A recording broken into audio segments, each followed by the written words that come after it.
Selamat pagi Bapa, selamat pagi Yesus, selamat pagi Roh Kudus. Terima kasih atas anugerah-Mu. Semalam telah berlalu, ku memuji, ku bersyukur, memuliakan nama-Mu. Allah Bapa, Putra Roh Kudus, terima kasih. Shalom, halo saudara-saudaraku yang dikasihi Tuhan Yesus Kristus. Kita ketemu lagi dalam sapaan Pagi Roti pada hari Rabu tanggal 2 Juni tahun 2021. Apa kabar? Kiranya Tuhan selalu menyertai di dalam kehidupan kita sehari-hari. Sebelum kita mulai renungan Pagi Roti pada hari ini, marilah kita berdoa dulu kepada Tuhan yang Maha Pengasih. Mari kita berdoa. Allah Bapa yang Maha Baik, yang kami sapa di dalam Tuhan kami Yesus Kristus, puji dan syukur terima kasih Tuhan. Pada pagi ini kami boleh datang kepadamu untuk mewartakan renungan Pagi Roti dari GKJ Karangasem. Tuhan, pakailah hamba-Mu, urapi kami yang akan menyampaikan firman-Mu, agar firman-Mu dapat didengar oleh jemaat-Mu dimanapun dia berada, dan dapat melakukannya dalam kehidupan sehari-hari. Bapa, Roh Kudus, terangilah kami, agar apa yang kami wartakan hanya seturut kehendak-Mu saja. Di dalam Tuhan kami Yesus Kristus, doa ini kami naikkan. Amin. Bacaan yang akan kita baca pada hari ini ialah diambil dari Kitab Ulangan Perjanjian Lama. Kitab Ulangan Perjanjian Lama, Ulangan 6 ayat 1 sampai 25. Lembaga Alkitab memberi judul Kasih kepada Allah adalah perintah yang utama. Inilah perintah, yakni ketetapan dan peraturan yang akan ajarkan kepadamu atas perintah Tuhan Allahmu untuk dilakukan di negeri kemana kamu pergi untuk mendudukinya, supaya seumur hidupmu engkau dan anak cucumu takut akan Tuhan Allahmu dan berpegang pada segala ketetapan dan perintahnya yang kusampaikan kepadamu, dan supaya lanjut umurmu. Maka dengarkanlah, hai orang Israel, lakukanlah itu dengan setia, supaya baik keadaanmu dan supaya kamu menjadi sangat banyak, seperti yang dijanjikan Tuhan Allah nenek moyangmu kepadamu di suatu negeri yang berlimpah-limpah susu dan madunya. Dengarlah, hai orang Israel, Tuhan itu Allah kita, Tuhan itu esa.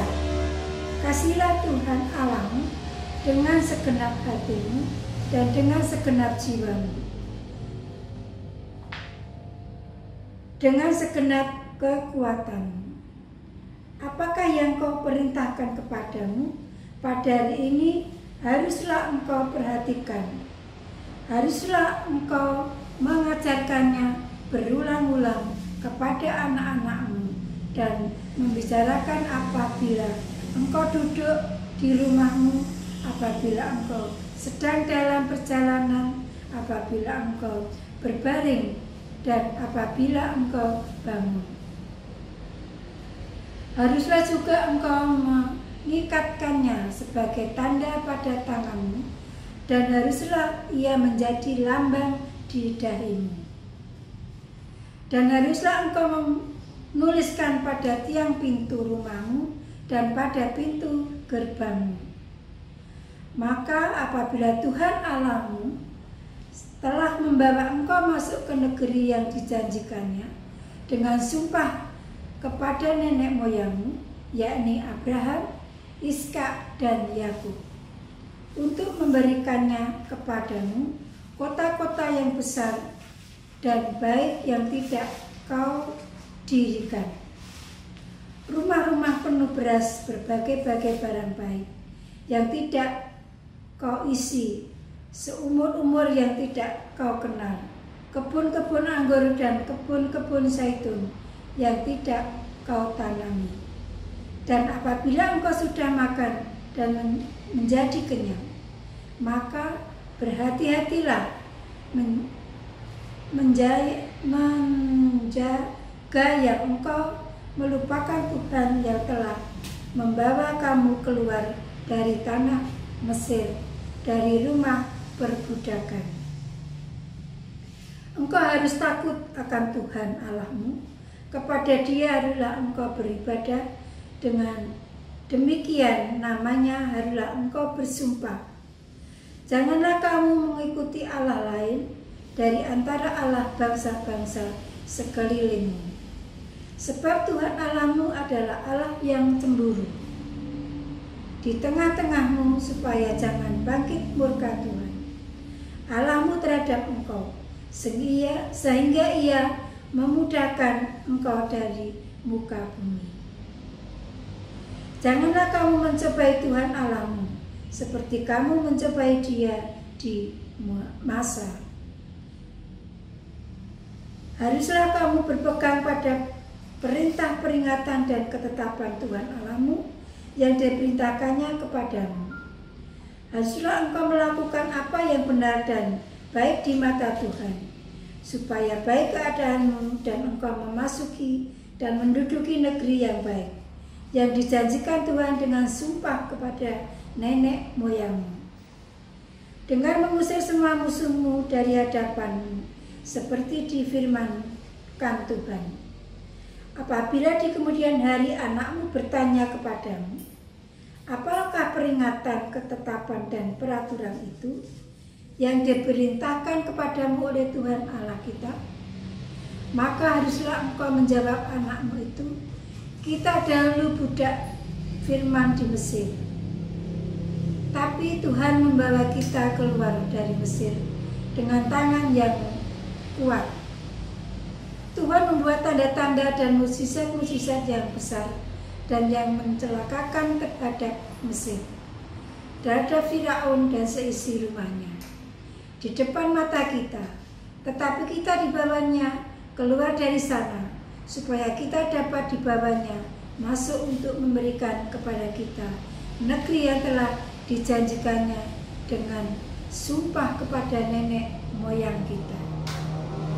Tuhan Allah kita segala ketetapan itu, dan itu takut Allah Tuhan Allah kita, supaya senantiasa kita hidup seperti sekarang ini, dan kita akan menjadi besar apabila kita melakukan segenap perintah itu dengan setia di hadapan Tuhan Allah kita, seperti diperintahkannya kepada kita.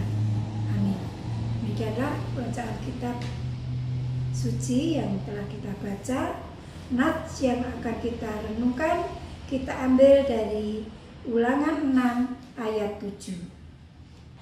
Haruslah engkau mengajarkannya berulang-ulang kepada anak-anakmu dan membicarakannya apabila engkau duduk di rumahmu, apabila engkau sedang dalam perjalanan, apabila engkau berbaring, dan apabila engkau bangun. Anak-anak Tuhan, anak-anak kehidupan. Menolong anak-anak menghidupi kebenaran adalah salah satu otoritas utama orang tua. Sayangnya, hidup dalam kebenaran bukan hal yang dapat diterimakan. Tidak seperti kado, hidup dalam kebenaran tak dapat diberikan. Menghidupi kebenaran hanya bisa ditunjukkan dan selanjutnya anak-anak itu sendirilah yang harus menangkap serta mengadopsinya menjadi milik mereka. Apa yang harus dilakukan orang tua untuk anak itu? Perhatikan Ulangan 6 ayat 6 sampai 9. Ulangan 6 ayat 6 sampai 9 bukan perintah untuk membahas kitab suci tiap saat dan menuliskan ayat suci di tiap tempat. Itu adalah perintah agar semua segi kehidupan keluarga selalu diwarnai kebenaran. Hidup dalam kebenaran harus dijadikan gaya hidup keluarga sepanjang waktu. Anda tahu mengapa? Karena hasrat untuk hidup dalam kebenaran akan tumbuh di hati anak-anak hanya jika mereka secara intensif mengalami kebenaran dalam hidup komrek sehari-hari. Bagaimana tepatnya? Dengan mewujudkan hidup komrek yang di dalamnya anak-anak mengalami kebenaran. Jika kita ingin kasih tumbuh di hati anak-anak kita, harus mengasihi mereka. Jika kita ingin anak-anak menghargai sesama, kita harus menghargai. Jika benar maupun salah anak-anak tetap dihukum. Jangan harap mereka menghargai sikap benar. Jangan harap anak-anak bersikap adil jika mereka diperlakukan tidak adil. Demikianlah seterusnya. Anak-anak itu memang anak-anak kita, tetapi lebih dari itu, mereka adalah anak-anak kehidupan. Dari kehidupan yang mereka alami, itulah mereka belajar juga untuk benar. Anak-anak belajar dari kehidupan yang dialaminya. Amin. Demikianlah firman Tuhan dan